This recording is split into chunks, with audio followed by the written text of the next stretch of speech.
you writing you letters. They charge it off, and they no longer actively tries to collect the debt. It is passed to a collection agency who now picks up the gauntlet, and they're serious, crazy about calling you to all times of hours, calling your job. You know, the reason y'all have caller ID in the first place. They invented caller ID for y'all just to avoid your collectors, right? So they're blowing up your phone. Things are kind of crazy. But let's make sure we understand this process. The government, what's charge-off mean? The government gives your creditor a pre-tax charge against earnings. That is singly the best deduction that you want. So they give them a deduction to compensate them for whatever the debt was that you owed. So your tax dollars have now done what? Paid that debt. I'm going to prove it to you a little more. I want to make sure you get this. If you don't pay your rent and your landlord takes you to court and says you stop paying, what's the judge going to tell you? Pay or get out, right? All the creditor has to do in America, if you owe them money, is take you to court. Isn't that what collection agencies do? Collection agencies take you to court, get judgments, garnishments, bank liens, right? So answer me this one question. We know that the court system works, right? Collection agency take you to court, you don't show up, they get judgment, now they garnish your check or your bank account, right? Imagine this. Sears has a credit card with you. They walk into court with bank statements, charge statements.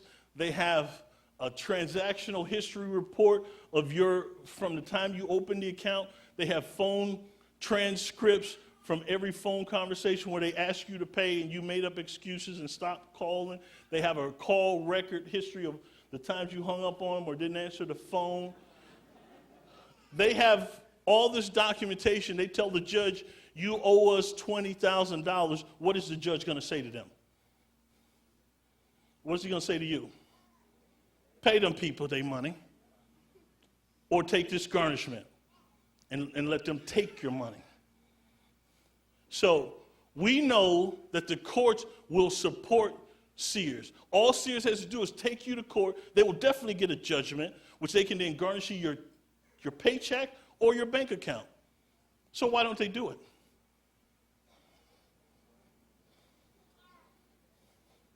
Why won't they do that? That sounds like a good system. Why would they sell it for pennies on the dollar when they can get 100% of it simply by taking 2 or 3 steps? Because they've already been paid. It's much easier to go to your Uncle Sam. Why do you think they call him that? He's your good uncle with a fat wallet, pays all your bills. They go to your Uncle Sam and say, hey, you know so-and-so ain't paid me. Uncle Sam said, no problem. Here, take your payment. There's no reason for them to sue you. They don't want to take you to court because it's much easier to go to your Uncle Sam and get the paycheck. Okay? So wait a minute, Doc, though. Something ain't adding up. It sounds good, but something ain't adding up. How is it then that debt collectors are calling me for and getting judgments? Well, let's understand the system. Let's master the system. Okay, so they charged it off through a loophole in the law. They don't sell the debt. They sell the ability to collect the debt. That's why they're not called debt buyers. They're called debt what? Collectors. They bought the ability to collect the debt. Do you understand? I want you to understand it's a subtle difference, and it sounds like the same thing, but it's like this. If I'm a loan shark and somebody come to me and say, hey, you know, what's your name, sir? Reggie. They say, you know, Reggie, I know Reggie owes you $1,000. I said, well, you know, Reggie's uncle came and see me the other day, and we kind of took care of that. Okay, no problem. Can I just break his legs? I want to buy the ability to break his legs. I know he don't owe you no more money. I just want the ability to break his legs. Understand why that's important. Because now the collection agency, and again, understand this, the collections agencies buy these debts for less than pennies on the dollar. Go on the internet and look at some of these sites where they're selling $100 million worth of debt for, $50,000. I mean, it's crazy what they pay for it. If it was really debt, if they were buying debt, who sells debt for a penny on the dollar? If I'm on the streets and I'm buying food stamps from somebody, they're going to charge me at least what? 50 cents on the dollar, right? They're going to charge me at least half because I'm buying something of value. Do you understand what I'm saying? They're going to charge me at least 50 cents on the dollar. Where can you buy real debt for a penny? We'd all be billionaires if it was real. But this is what the debt collector has done. They've bought the ability to collect the debt from you. So they send you a letter. This letter says on it, you used to owe Sears $20,000. Okay? We've been hired or whatever, however the verbiage, we're trying to collect on this debt. At the bottom, the letter says, if you dispute this, then simply do what? Write us a letter and say that. This is what you call a debt contract.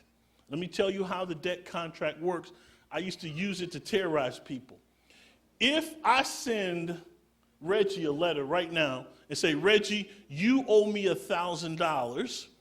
However, if I've made some kind of mistake and you don't really owe me, simply notify me in writing in 30 days. Otherwise, I will assume the debt is valid. If Reggie does not respond in 30 days, guess what happens?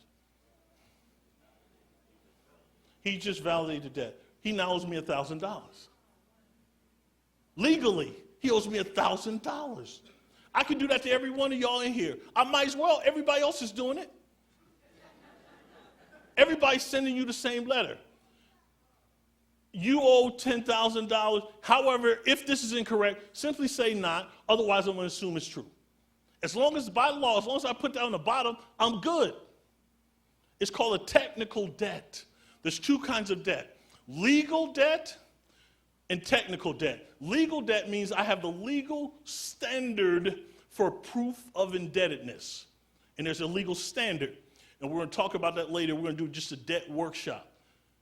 But the legal standard for proof of indebtedness. Everything else is a technical debt. I can tell anybody it's not illegal. People say, isn't what the debt collection is doing illegal? No. I can tell anybody in this room, you owe me 10 grand. I can send you a letter saying, you owe me 10 grand. That's not illegal. Because at the bottom I said, if this ain't true, simply let me know in writing, otherwise I'm assuming it's true.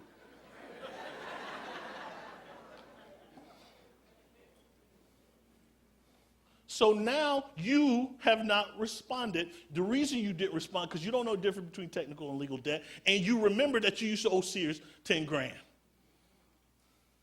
They're taking advantage of your ignorance. We perish for lack of what? Okay. Got me? So you assumed that to be true. All you had to do was write them a letter and say, you're wrong. I don't know any money. I don't owe you anything. I don't owe you anything. The Fair Debt Collection Practices Act, which you're going to read, says all you have to do to a creditor is tell them, I refuse to pay. That's quote unquote. I refuse to pay. Stop calling me. Stop writing me. I refuse to pay. That's the law. I refuse to pay. Read it for yourself. Don't believe me. It says I refuse to pay. Guess what? I don't even need caller ID no more. I can answer my phone without looking at it. Got it? I refuse to pay. Collection agencies take advantage of your ignorance. It's called acquiescence. Acquiescence means if you don't dispute it or deny it, you must agree. That's the position the courts have taken. With a